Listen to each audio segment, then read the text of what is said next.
Welcome, ladies and gentlemen. I'm Graham Dwyer, Senior Communications Specialist of the Asian Development Bank based in Manila.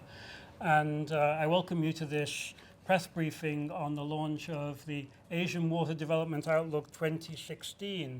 This is a ranking of 48 countries of the region, according to their water security.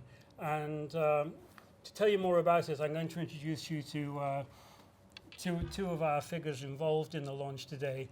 First, I'm going to ask Vice President of Asian Development Bank, Bambang Susantono, to just give a few words of introduction, and then one of the principal authors here, Yasmin Siddiqui, Principal Water Resource Specialist at ADB. She'll give you some of the technical detail. We'll try to keep the presentation short so that you can ask whatever you like about it. So if I could ask the VP to just say a few words of introduction, please. Thank you, Graham. Colleague from the press, ladies and gentlemen, it is a great pleasure for me.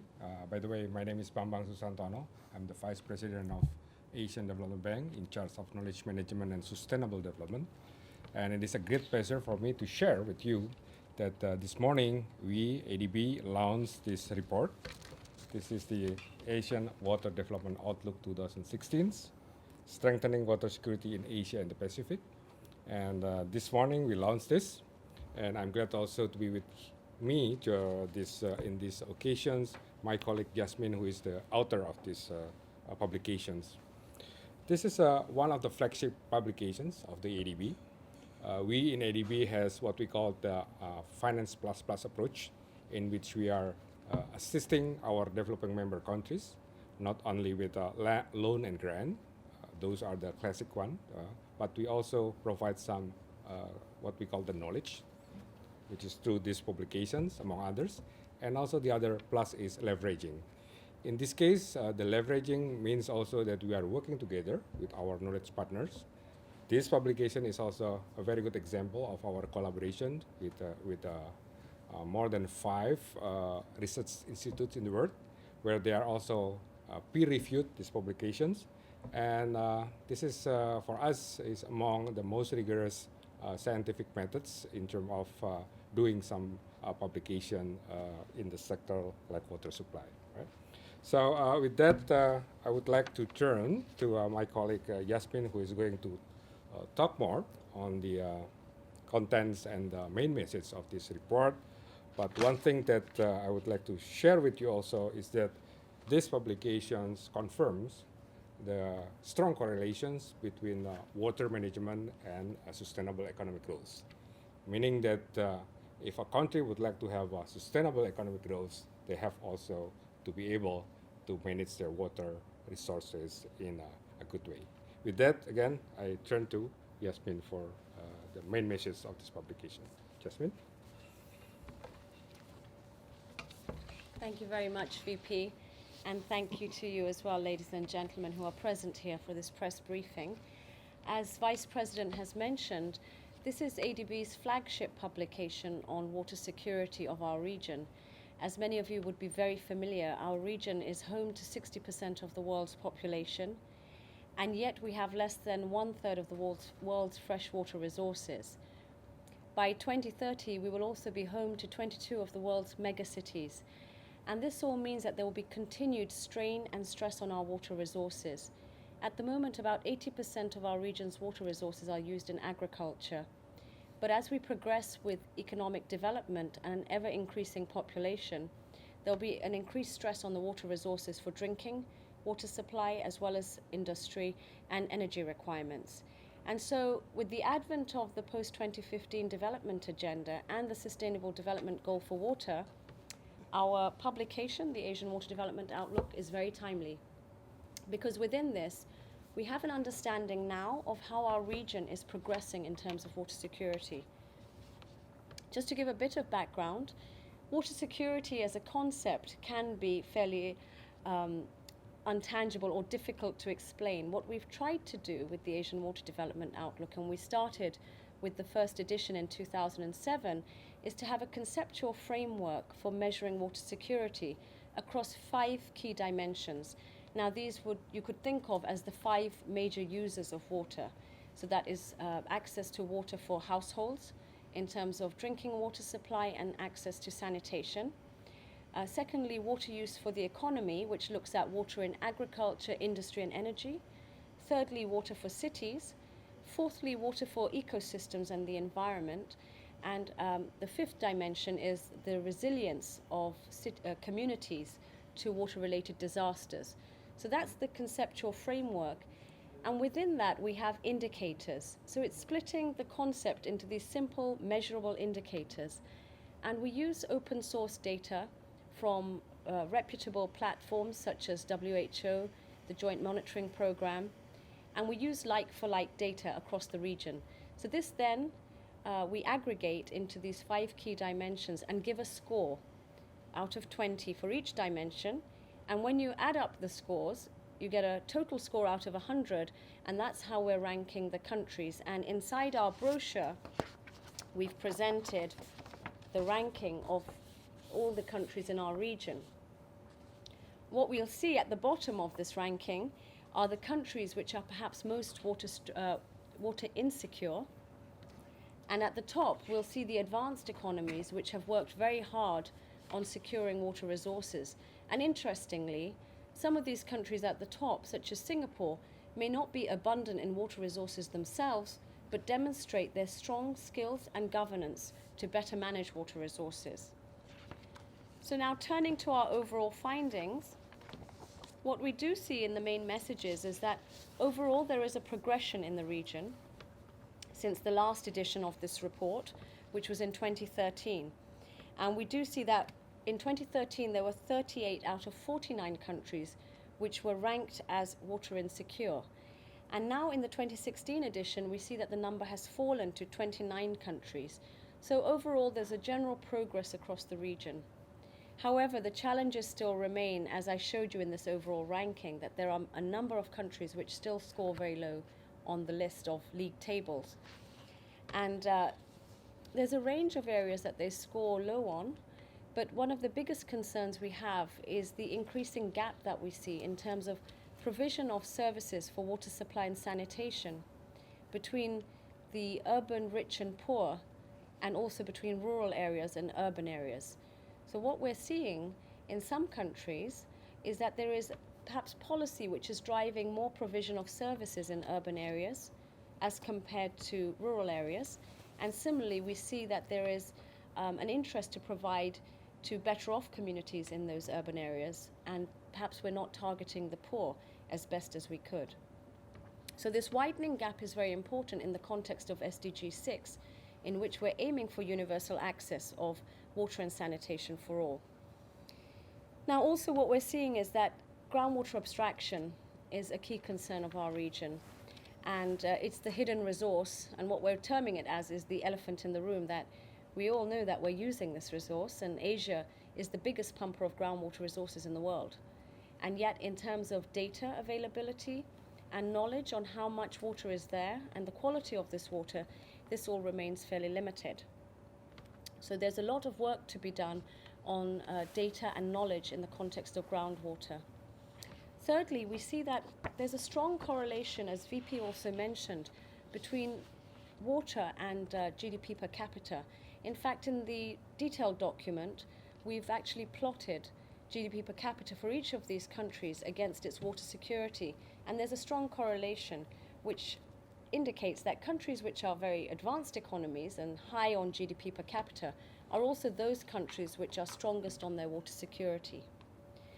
So this is very important to us because as our countries are going up the curve of economic development, it's important that water security is given equal attention because it has such an intrinsic link to continued and sustained economic growth. Perhaps the final point I'd like to touch upon is the link with governance. And this comes out strongly, not just in the document, but also in the session we ran this morning, in which we launched this publication. Governance is critical in terms of water resources management. And I gave the earlier example of a country such as Singapore, which may be low in terms of its endowment of water resources, but it has managed its water resources very well. While we were preparing this publication, one of the repeated constraints we faced was actually in terms of data and having data down at the government organization level, which also highlighted to us that there are still a lot of challenges in accessing data and having data that's comparable across the regions. So as we look forward for our region's sustained economic development, we know that governance will play a very important role, not just in terms of bridging the gaps between rich and poor and access to water supply and sanitation, but also building strong, robust databases which we can use to give informed decisions to our policymakers. Thank you. And if we could open the floor to any questions, please, and do state your name and organization. Yes. Sorry, John Vidal from the Guardian, London. Fascinating stuff. Is the problem with the cities or with the rural area? Is it that the cities are not managing their water well and they're not getting enough, or is it that the rural areas are having enough farming? Or can you give us some idea of how it breaks down between urban and rural? Yes. So perhaps, John, as I mentioned earlier, in most of the Asian countries, what we're seeing is that 80% of the resource is being used in agriculture, so predominantly for irrigation. And then the balance amount, the 20% balance, is split equally almost between industry, energy, and water supply. So your question about is it that we're not getting enough water in the rural areas, I would say what's happening is it's the fact that we're not managing the resource well, because the 80% that's used in the context of irrigation is being used in an unproductive way. A lot of Asia still has very, very low yields, and I'll give you the example of countries in South Asia where for growing rice we're only seeing yields of about 2.5 tons per hectare. Whereas what we do know is in countries like China, you can get yields of up to 7 tons per hectare. Now what's important is for us to start looking at how much crop production do you get out of a drop of water. That's the part we're not dwelling on. Historically, we've been very focused on production of crop, rather than linking the production of crop with the unit of water. And this is where the economic value of water becomes very important. And I think it's only when we really start looking at the economic value of water is when we can have also, and we start measuring it as we're trying to do here, we're trying to rank countries in terms of the way they're performing. But that's when we'll start to get policymakers and decision makers within our governments really looking at water management more seriously because of its implications on all users. Can I come out of that? So in general, what you're arguing is that because most of the water at the moment is being used for farming, that's where the improvements really have to be made immediately. So concentrate on the farming, that will release more water for the cities or for industry or whatever.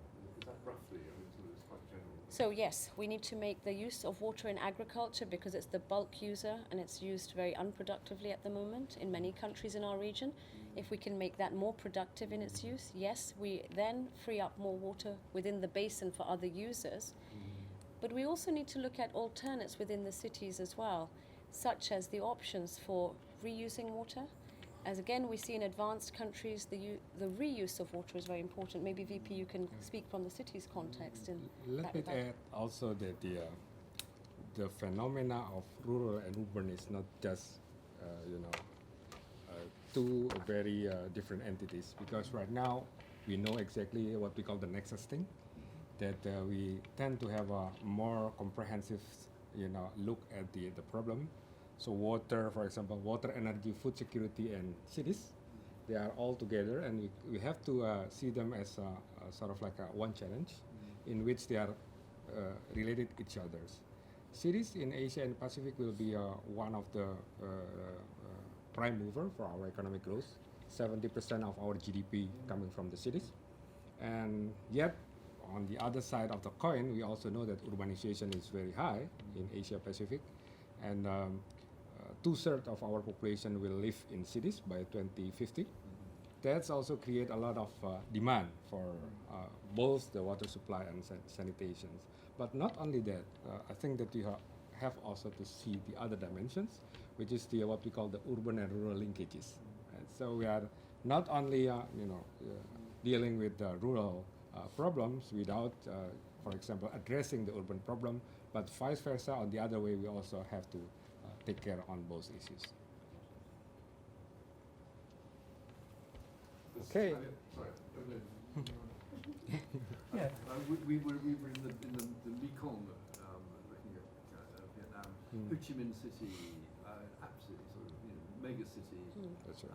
Enormous water problems emerging, but not just from lack of water. It's you're now getting the sea level rising and Sea lining. an intrusion That's of right. salt water and whatever. Are these sort of climate related things now an issue in water supply restoration? As Jasmine mentioned, the fifth dimension of this report, when you have a chance to see that, is the climate resilient cities. We would like also to put more emphasis on how cities deal with the climate change, for example, how the city deals with the climate variability, and also the whole notion of the uncertainty right now in terms of the weather, right?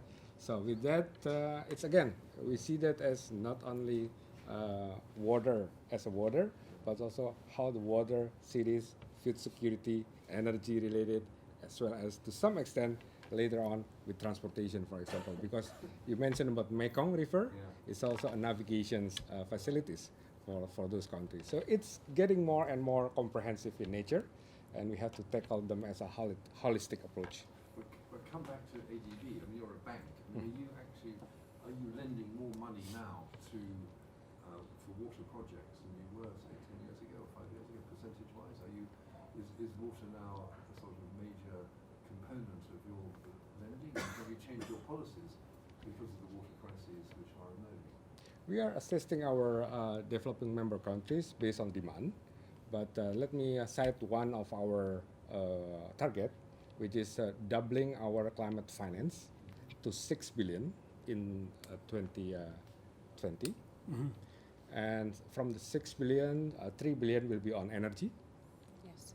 1 billion will be on urban and water altogether, another 1 billion for agriculture related, including the climate smart agriculture, and the other 1 billion in more on the infrastructure resilience situations. So those are one of the targets, but beyond that, it depends on the demand from our developing member countries. Do we have a question at the back? I was wondering what policy recommendations you would make to, say, the Ministry of Agriculture for these countries to make their agricultural water use more efficient? You're from... Oh, the Guardian. Yes, so thanks. We've come to the pack. Yeah. very, very pleased we are too. Yes, we're very pleased, yes.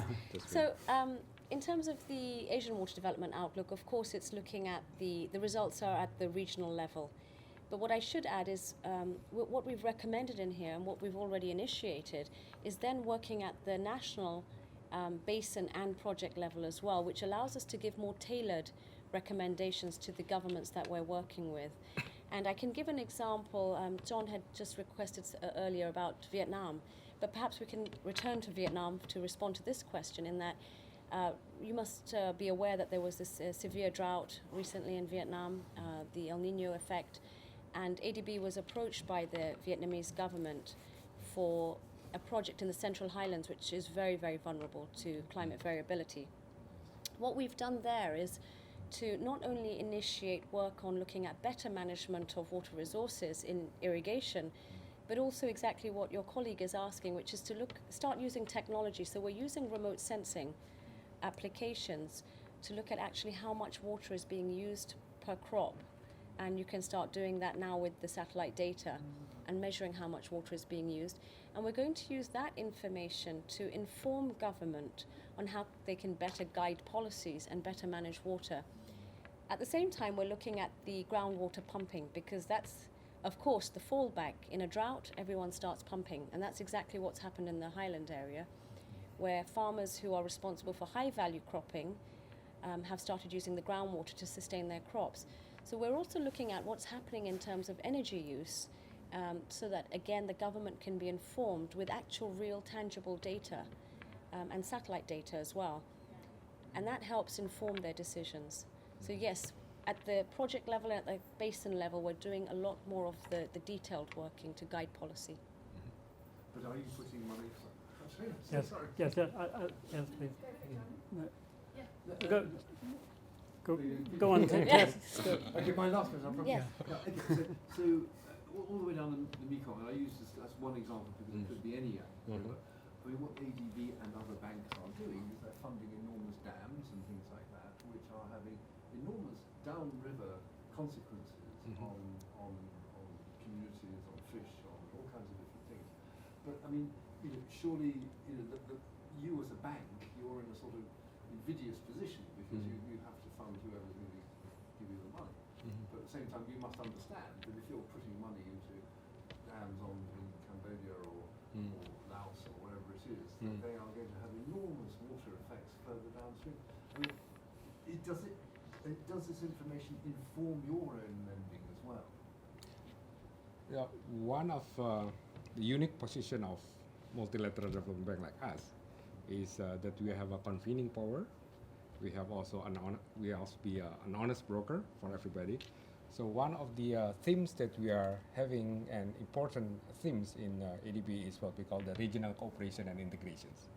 So with that kind of approach, we try to see as a balance things between countries, inform them, and facilitate and assist them to talk each other in terms of how we will, for example, manage the resources collectively. This is going to be a regional public goods, right, for the regional one. So that's why we are working together with all of them with sort of like Greater Mekong GMS Sub-region, yes. sub-regions. And then we have also CAREC in the Central and West. We have ASEAN, for Yes. example, for Southeast Asia. Those are, regional cooperation and integration that we are trying to advocate and also promote. And may I just add to that as well, John? Of course, over the last at least 15 years, the bank has moved progressively into much more stringent and robust safeguard mechanisms. And I think that's a very important point. We do not go out and just construct dams. We have, yes. So just No you didn't say comments. anything. But we have a very stringent safeguard policy, which obviously requires us to do very detailed work, especially on cumulative impacts. So where we are in a stretch of river where there may be several major pieces of infrastructure, but also we now have a climate risk and vulnerability assessment, which is embedded as part of our process to develop our projects. And this perhaps responds much better to your question about what do we do, because these climate risk and vulnerability assessments not only identify what are the risks today, but we are also required to do projection studies to look at tomorrow's risks and projecting up to 2030 to 2050 to look at future risks and to try to do the management of those risks in the design itself. Could I ask Tess? Yeah. Yes, slightly also from Yasmin, you touched on this slightly in your previous answers, but on the groundwater extraction Yes. you mentioned at the beginning, with it being the sort of elephant in the room in Asia, is it farmers, like you're saying in Vietnam, who are turning to this? Is that where the key use of this groundwater is coming from, or are sort of bigger private businesses also involved in doing this? And if so, how are you involved in sort of engaging with them in their groundwater use? So I would say it's a combination. It's not just, I mean, of course, agriculture is the major pumper of groundwater, and it depends where we are in the region in terms of the implications of that groundwater abstraction. Of course, if we're in basins where we have, or areas where we have surpluses, then well-managed abstraction is, I would say, it's an acceptable practice. But if we are in regions such as South Asia, where we're already in some countries abstracting way beyond what is being recharged, then we are in a precarious position. So what are we doing? At the moment, what we're trying to do is, as I mentioned, we're trying to do this quantifying of abstraction on our project level at least. What we're also trying to do is use documents such as our knowledge work on the Asian Water Development Outlook and other publications that are in process right now, such as groundwater studies in different countries, one about to start in China, because China and Indonesia also have the subsidence problem associated with groundwater abstraction. So we're doing the knowledge work, and the knowledge work is really important, and we're really pleased that Vice President is here, with us because he represents the knowledge part of the bank. And so without the knowledge, it's very difficult to go to governments and even stakeholders, such as farmers, and say, you need to not do this and do this. Because unless we can give them the evidence of what the implications are, we're treading a fine line with them. So I do think it's extremely important to have the knowledge work there. It provides us with a very robust basis on which to present our case. Miyazaki-san, anything you'd like to ask? As you said, Singapore is very effectively they are not rich in water, but they are managing Water. water very efficient. well. And so you said that maybe probably in the future that similar thing will happen maybe like in Manila or maybe Bangkok. And how do you think about it? That Yeah. kind Like of to? similar thing will happen. Right. What do Yes. you think about it? So again, Singapore would be the exemplary example in our region. But of course, what we have learned from countries such as Singapore, Malaysia, and Korea is that you can take these paths of development, but to achieve those levels of water security, again, requires vision, it requires strong leadership, and a very focused effort on provision of services and infrastructure. And this is where the governance part features, because definitely a country like Korea and Singapore, it was the visionary leadership of people like Lee Kuan Yew who drove these initiatives. And even if we look at photographs from Singapore, say 40 or 50 years ago, they had the same problem of informal settlements in the city. But the leadership took an approach which was not just looking at water, but as VP mentioned, a much more multidimensional approach. They provided subsidized housing as well to encourage people who are living in informal settlements into better housing. And that housing was already equipped with a toilet and drinking water facilities and so on. So it can't just be us looking just only from the dimension of water. It's got to be a much broader debate. And this, again, the Asian Water Development Outlooks helps us take the debate upwards and outwards beyond water. And I do think it's critical to get the message beyond water. It's perhaps what we in the water sector don't do very well, of getting the message out. But documents like this, which show the impacts of water insecurity in our region and its implications for its future growth, we look forward to it reaching the planners and the financiers and the policymakers of our region.